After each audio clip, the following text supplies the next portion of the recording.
रामपुर गांव में मोहनलाल नाम का एक व्यापारी रहता था। मंदी के कारण मोहनलाल के घर की स्थिति बिल्कुल बिगड़ गई थी। उसके घर का रहन सहन अस्त व्यस्त हो गया था। उसके घर में खाने के लिए अनाज भी खत्म हो गए थे, जिसके कारण उसकी पत्नी भी उसे छोड़कर मायके चली जाती है और वह अकेला रहने लगता है। वह व्यापारी पैसे कमाने के लिए बहुत कुछ किया, लेकिन सब नाकाम रहा। हे भगवान, मेरे घर में खाने के लिए कुछ भी नहीं बचा है और मुझे कुछ काम भी नहीं मिल रहा है, क्या करूं? अचानक मोहनलाल के घर में एक सांप आ जाता है। मोहनलाल पहले तो उस सांप को देखकर घबरा जाता है, लेकिन वह सांप को मारने के बजाय उसके लिए एक कटोरी में थोड़ा सा दूध ले आता है और सांप के पास रख देता है। ये लो नाग महाराज, आप ये दूध पी लो, मेरे पास और कुछ भी नहीं है। सांप दूध पीकर चला जाता है। मोहनलाल जब कटोरे में देखता है तो वह चौंक जाता है। अरे वाह, कटोरे में 5 सोने के सिक्के, मतलब तो वह जादुई सांप था। मोहनलाल बहुत खुश हो जाता है। दूसरे दिन वह सांप फिर से मोहनलाल के घर में आता है। ये लो नागराज, मैं आपके लिए और दूध लाया हूँ। सांप फिर से दूध पीकर सोने के 5 सिक्के कटोरे में रखकर चला जाता है।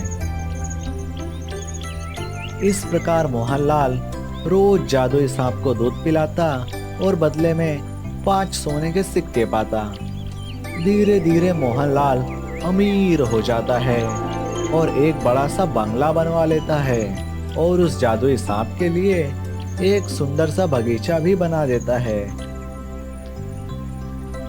मोहनलाल रोज जादुई सांप के लिए दूध का कटोरा रख देता और सोने का सिक्का प्राप्त कर लेता। धीरे धीरे मोहनलाल और ज्यादा अमीर हो जाता है। यह बात जब उसकी पत्नी को पता चलता है तो वह भी मायके से वापस घर आ जाती है। एक दिन की बात है, मोहनलाल कहीं काम के लिए चला गया होता है। घर पर केवल उसकी पत्नी होती है। बस उसी समय जादुई सांप दूध पीने के लिए वहां आ जाता है। मोहनलाल की पत्नी जैसे ही सांप को देखती है तो वह बहुत घबरा जाती है और तुरंत डंडा लेकर उस सांप को मारने जाती है।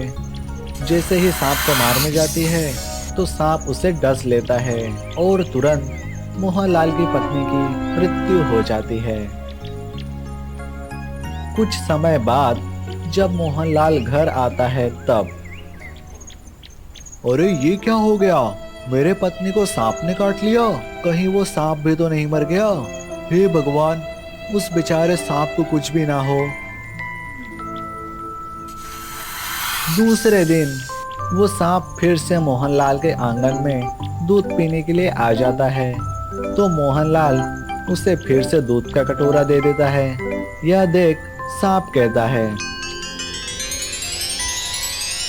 मैंने तुम्हारे पत्नी को काट लिया जिसके कारण उसकी मृत्यु हो गई, फिर भी आप मुझे दूध पिला रहे हो। तू क्या हुआ? वैसे तो उसे मरना ही था, फालतू में आ गई थी मेरे घर के पैसे खर्च करने। अरे वाह मूर्ख, तू तो लालच की भी हद पार कर दी। अपने परिवार को ही अपना बोझ समझता है। तुझसे बड़ा लालची तो मैंने कहीं नहीं देखा। ले लालची, मैं तुझे नागमणि देता हूँ और दोबारा तेरे जैसे लालची के घर कभी नहीं आऊंगा।